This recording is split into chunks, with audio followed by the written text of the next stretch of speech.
In modern scholarship, the late period of the Roman army begins with the accession of the Emperor Diocletian in AD 284, and ends in 476 with the deposition of Romulus Augustulus, being roughly coterminous with the Dominate. During the period 395 to 476, the army of the Roman Empire's western half progressively disintegrated, while its counterpart in the east, known as the East Roman Army, remained largely intact in size and structure until the reign of Justinian I.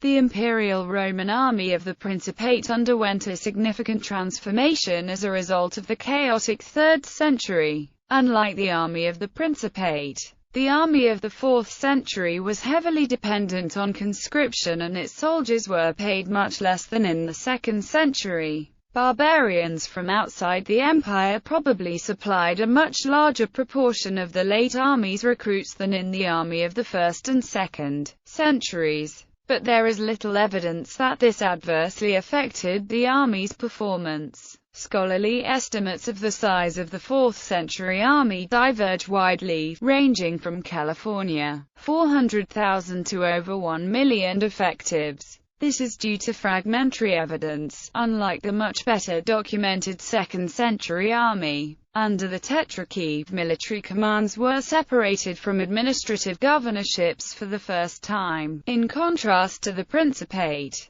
where provincial governors were also commanders-in-chief of all military forces deployed in the provinces. The main change in structure from the 2nd century army was the establishment of large escort armies, typically containing 20,000–30,000 top-grade Palatini troops. These were normally based near the imperial capitals, thus far from the empire's borders. These armies' primary function was to deter usurpers, and they usually campaigned under the personal command of their emperors. The legions were split up into smaller units comparable in size to the auxiliary regiments of the Principate. Infantry adopted the more protective equipment of the Principate cavalry. The role of cavalry in the late army does not appear to have been greatly enhanced as compared with the army of the Principate. The evidence is that cavalry was much the same proportion of overall army numbers as in the 2nd century, and that its tactical role and prestige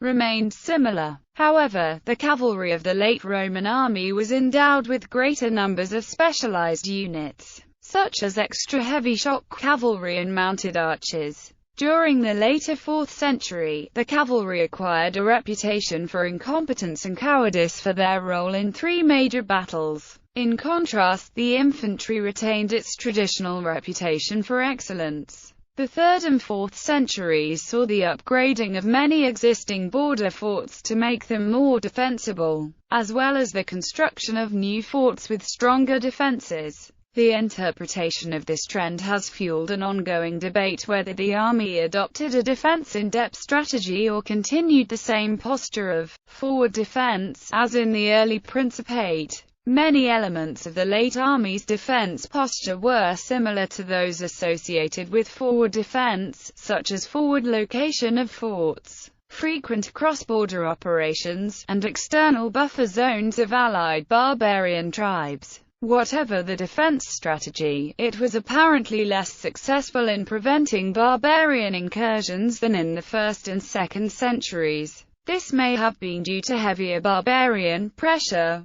or to the practice of keeping large armies of the best troops in the interior, depriving the border forces of sufficient support.